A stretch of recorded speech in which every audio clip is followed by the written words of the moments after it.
ပုံနှိပ်စာအုပ်လို့ပြောလို့ရှိရင်ယနေ့ခေတ်မှာတော့ဘာမှထူးဆန်းတဲ့အရာတော့မဟုတ်တော့ဘူးကျွန်တော်အနေနဲ့နေရာတိုင်းမှာတွေ့ရှိနိုင်ပြီးတော့လွယ်ကူစွာဝယ်ယူဖတ်ရှုနိုင်နေပါပြီ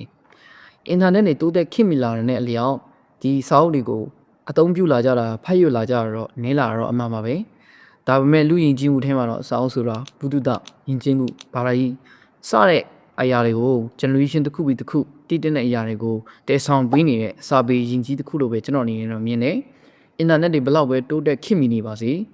စာအုပ်တွေကတော့ဘုဒ္ဓတွေရဲ့အရင်မြစ်ဖြစ်နေသေးပါပဲဒါကြောင့်မို့ဒီနေ့မှာတော့ဒီပုံနှိပ်စာအုပ်တွေရဲ့အစဖြစ်တဲ့ပုံနှိပ်ဆက်နဲ့ပထမဆုံးပုံနှိပ်စာအုပ်အကြောင်းကိုအနည်းငယ်ဝေမျှသွားမှာဖြစ်ပါတယ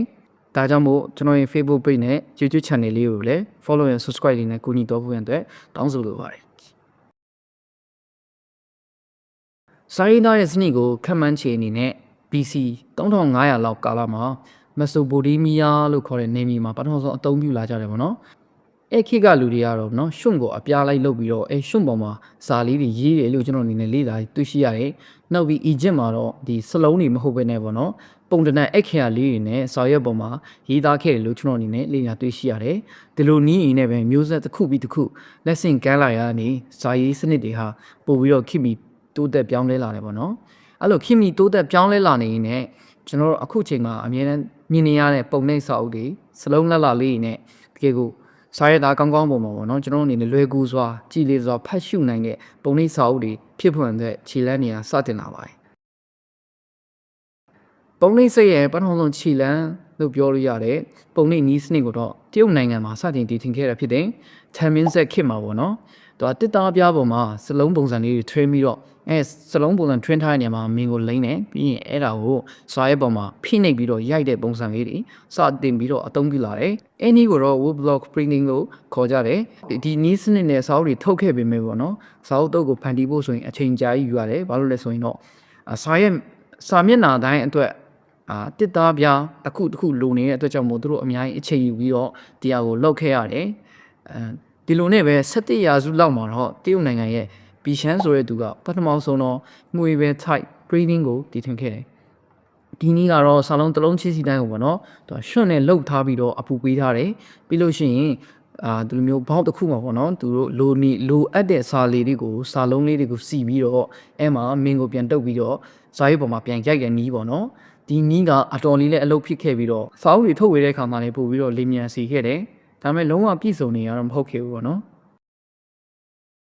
တကယ်အဲ့အချိန်တွေပြည့်စုံတဲ့ပုံနှိပ်ဆက်ကိုတော့ AD 1440လောက်ရောက်တဲ့အခါမှာဂျာမနီနိုင်ငံသားဂျွန်နဲ့ကိုဒီဘတ်ဟာတမ်နီးနဲ့ပြုလုပ်ထားတဲ့မွေဗန်မက်တယ် type printing press ကိုတည်ထွင်ခဲ့တယ်။သူကတမ်နီးနဲ့လှုပ်ထားတဲ့ဒီစလုံးလေးတွေကိုပေါ့နော်ဘောင်နဲ့လှုပ်ထားတဲ့တခုမှလိုချင်တဲ့စလုံးလေးတွေကိုစီပြီးတော့အသုံးပြုရတာပေါ့နော်။ဒီနည်းကရှေ့မှာဘီရှန်ဆိုတဲ့သူရဲ့ပုံရိုက်နည်းနဲ့တော့အတော်လေးဆင်တူတယ်။ဒါပေမဲ့ကိုတင်ဘတ်ရဲ့နီးစနစ်ကအများကြီးပိုကောင်းတယ်လို့သိရတယ်။တက်ရက်ပြီးတော့သုံးရလွယ်ကူသလိုစလုံးရောင်တွေကလည်းထင်ရှားပြီးတော့အတော်လေးကိုကြည့်လို့လာရလို့ပြောတယ်ပေါ့နော်ဒီလိုနီးနဲ့ပဲ AD 1455ခုနှစ်လောက်မှာပထမဆုံးအနေနဲ့အောင်မြင်စွာပုံနှိပ်စာအုပ်ကိုထုတ်လုပ်နိုင်ခဲ့တယ်တကယ်အဲ့စာအုပ်မတိုင်ခင်မှာတရုတ်တွေထုတ်ခဲ့တဲ့စာအုပ်တွေရှိခဲ့ပါတယ်ဒါပေမဲ့ပုံနှိပ်စာအုပ်တစ်ခုအနေနဲ့သတ်မှတ်ဖို့ရင်အတွက်အရေးအသွေးမကောင်းတာကြောင့်ကိုတင်ဘတ်ရဲ့ပုံနှိပ်ဆက်နဲ့ထုတ်လုပ်ထားတဲ့စာအုပ်ကပထမဆုံးပုံနှိပ်စာအုပ်ဖြစ်သတ်မှတ်ခံခဲ့ရတာဖြစ်တယ်အဲစာအုပ်ကတော့ခုချိန်မှာလူတိုင်းတီးကြတဲ့ထာဝရဘုရားရဲ့နှုတ်တော်ထွန်းတွေကိုစုစည်းထားတဲ့တမန်ကျမ်းစာအုပ်ပဲဖြစ်ပါတယ်။ဒီကျမ်းစာအုပ်ကိုတော့ကိုတင်ဘတ်ကိုကွန်ပျူတာအနေနဲ့ကိုတင်ဘတ်ဘိုင်ဘယ်လို့အမည်မေးခဲ့တယ်။အဲတော့တမန်ကျမ်းစာအုပ်လက်တင်ပါနဲ့ပုံနှိပ်ခဲ့ပြီးတော့အနည်းဆုံး180အုပ်ခန့်ထုတ်ခဲ့တယ်လို့သိရတယ်။ယခုအချိန်မှာတော့48အုပ်ကတော့တမိုင်းဝင်အမွေနေဖြစ်ရှိနေသေးပဲလို့ကျွန်တော်ပြန်ပြီးတော့သိရတယ်ပေါ့နော်။ကိုဒီဗန်ပရက်စ်ကလူသမိုင်းအတွက်တော့ Printing Revolution လို့ခေါ်ရတဲ့အထိတက်ရောက်မှုတွေရှိခဲ့ပါတယ်။အဲအောင်မြင်မှုတွေကြောင့်ပဲယခုချိန်မှာပုံနှိပ်စာအုပ်တွေကိုလွယ်ကူစွာကျွန်တော်ဝယ်ယူဖတ်ရှုနိုင်နေတာဖြစ်ပါတယ်။ပထမဆုံးတော့ပုံနှိပ်စာအုပ်ဖြစ်ခဲ့တဲ့တမန်ကျမ်းစာလည်းယခုချိန်မှာပါရှင်အမျိုးမျိုးရှိနေပါပြီ။ဘာသာစကား3000ကျော်နဲ့ဘာသာပြန်ဆိုထားတဲ့အပြင်ကျွန်တော်မြန်မာဘာသာစကားနဲ့လည်းပြန်ဆိုထားနေပါပြီ။ပြီးလူပေါင်းများစွာတန်ဖိုးထားတဲ့စာအုပ်လည်းဖြစ်ပါတယ်။ဒီစာအုပ်ကပထမဆုံးတော့ပုံနှိပ်စာအုပ်လို့သတ်မှတ်ခံရရုံနဲ့မကပါဘူး။အသက်ရှင်တဲ့စာအုပ်နောက်နေ့ထွက်မဲ့မဂ္ဂဇင်းထက်ပိုပြီးတိကျတဲ့စာအုပ်လူတိုင်းဖတ်ကိုဖတ်တိရှိတဲ့စာအုပ်လူပေါင်းများစွာရဲ့ဘဝတွေအသက်ဝိညာဉ်တွေကိုလွတ်မြောက်ပြောင်းလဲစေခဲ့တဲ့စာအုပ်စတဲ့ဂုဏ်ပုဒ်တွေကိုရရှိထားတဲ့စာအုပ်လေးဖြစ်ပါတယ်။ ကျွန်တော်ကတော့ဒီဂုံပုတ်တွေဆိုတာတဲ့ပေါ့နော်ခြာရဖျားရဲ့နှုတ်တော်ထွက်တွေကိုစူးစီးထားတဲ့စာအုပ်ဖြစ်နေပြီဆိုရဲကနေမတိခင်မှာတစ်ခါတော့တေချာပေါက်ဖတ်ကြည့်တဲ့စာအုပ်လို့ကျွန်တော်အနေနဲ့မြင်ပါတယ်တမန်ကျမ်းစာလို့ပြောလို့ရှိရင်တချို့တွေကြတော့ခရစ်ယာန်တွေရဲ့ကျမ်းစာလို့ပဲသတ်မှတ်ထားကြတယ်တကယ်တော့ဒီစာအုပ်ကလူတိုင်းတိုင်းအတွက်ပါအချစ်ရေးနိုင်ငံရေးစီးပွားရေး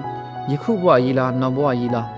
အကုန်လုံးပါတဲ့စာအုပ်ပါဒါကြောင့်ဒီပထမဆုံးပုံလေးစာအုပ်ဖြစ်တဲ့စာအုပ်ကိုစာဖတ်ရတာကြိုက်လို့ပဲဖြစ်ဖြစ်စာပေကိုမျက်နှာလို့ပဲဖြစ်ဖြစ်တည့်ရဲ့ဝိညာဉ်အတွက်ပဲဖြစ်ဖြစ်ဘယ်လိုပဲဖြစ်နေပါစေပေါ့နော်